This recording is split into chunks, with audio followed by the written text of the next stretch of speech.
అదే RTV app వార్తల్ని క్షణాల్లో చదివే అవకాశం ఉంటుంది. ఒక న్యూస్ పేపర్, ఒక టెలివిజన్ ఛానల్ మీ చేతుల్లో ఎప్పుడూ ఉంటాయి. అనంతపురం అర్బన్ నియోజకవర్గంలో సుపరిపాలనలో తొలి అడుగు 4.1 కార్యక్రమంలో భాగంగా ఇక్కడ ఇంటింటికి వచ్చి మేము గతంలో లాస్ట్ 1 year నుంచి ఏవైతే డెవలప్మెంట్ చేశామో ఆ కార్యక్రమాలు వివరించడం జరుగుతోంది. గతంలో 2014-19లో మేము అనేకమైనటువంటి డెవలప్మెంట్ చేశాం, కానీ ప్రజల్లోకి తీసుకెళ్ళలేకపోయాం.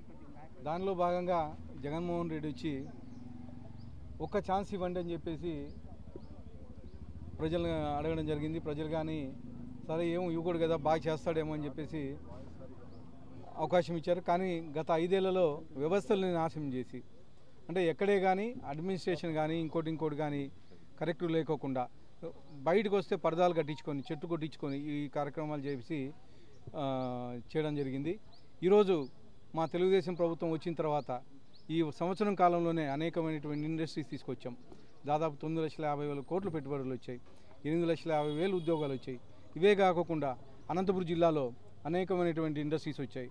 కియా అయితే మీ గతంలో 2014-19లో మా ముఖ్యమంత్రి వర్యులు కియా తీసుకొచ్చారు. అంటే అనంతపురంలో దాదాపు 35,000 ఉద్యోగాలు ఓన్లీ కియా నుంచి కల్పించడం జరిగింది. ఇవే కాకుండా ఈరోజు ఆటోమొబైల్ ఇండస్ట్రీస్ వస్తున్నాయి, అలాగే సోలార్ ఇండస్ట్రీస్ వస్తున్నాయి, విండ్ మిల్స్ వస్తున్నాయి, అలాగే రక్షణ శాఖకు సంబంధించిన ఇండస్ట్రీస్ కానీ ఈరోజు అనంతపురం నియోజకవర్గంలో పెట్టడం జరుగుతుంది.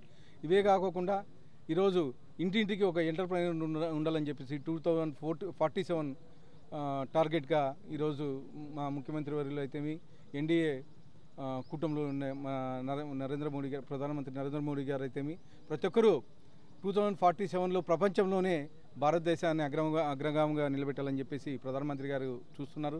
అలాగే దేశంలో నెంబర్ 1 స్టేట్గా ఆంధ్రప్రదేశ్ ఉండాలని చెప్పేసి మా ముఖ్యమంత్రి వర్యులు చేస్తున్నారు.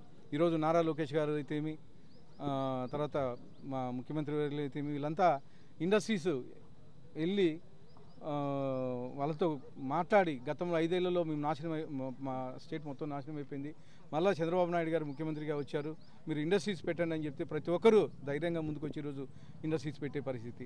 ఇవే కాకుండా ఈరోజు అనంతపురం అర్బన్ నియోజకవర్గంలో గత 30 ఏళ్ళలో లేని డంపింగ్ యార్డ్ని తీసేస్తున్నాం ఈరోజు. అలాగే ఇక్కడ హమాలి కాలనీలో సమస్యలు వచ్చేసి గత 10 ఏళ్ళ నుంచి ఒక కాలనీలో రోడ్డు వేయలేదు. మా ప్రభుత్వంలో 14-19లో పట్టాలు ఇచ్చారన్న, దాని తర్వాత మమ్మల్ని పట్టించుకుని దాఖలాలు ఎవరు లేరు. మళ్ళీ మీరు వచ్చారు ఖచ్చితంగా కాలనీకి రోడ్లు వేయించాలని చెప్పేసి అడగడం జరుగుతుంది. అలాగే గత 5 ఏళ్లలో అనంతపురం అర్బన్ నియోజకవర్గంలో ఎక్కడే కానీ ఒక ట్రైన్ కట్టిన దాఖలాలు లేవు, ఒక రోడ్ వేయించిన దాఖలాలు. కానీ ఈరోజు సంవత్సరం కాలంలోనే దాదాపు 118 కోట్ల రూపాయలతో అనంతపురాన్ని అభివృద్ధి చేయడం జరిగింది. ఇవే కాకుండా వచ్చే 4 ఏళ్ళలో ఒక ప్రణాళిక పెట్టుకొని అనంతపురాన్ని స్టేట్లోనే నెంబర్ 1 స్థానంలో నిలుపుతానని చెప్పేసి. మరిన్ని వీడియోస్ కోసం ఛానల్ ని సబ్స్క్రైబ్ చేయండి. లేటెస్ట్ అప్డేట్స్ కోసం వాట్సాప్ ఛానల్ ని ఫాలో అవ్వండి. ఆ లింక్ డిస్క్రిప్షన్ లో ఉంది.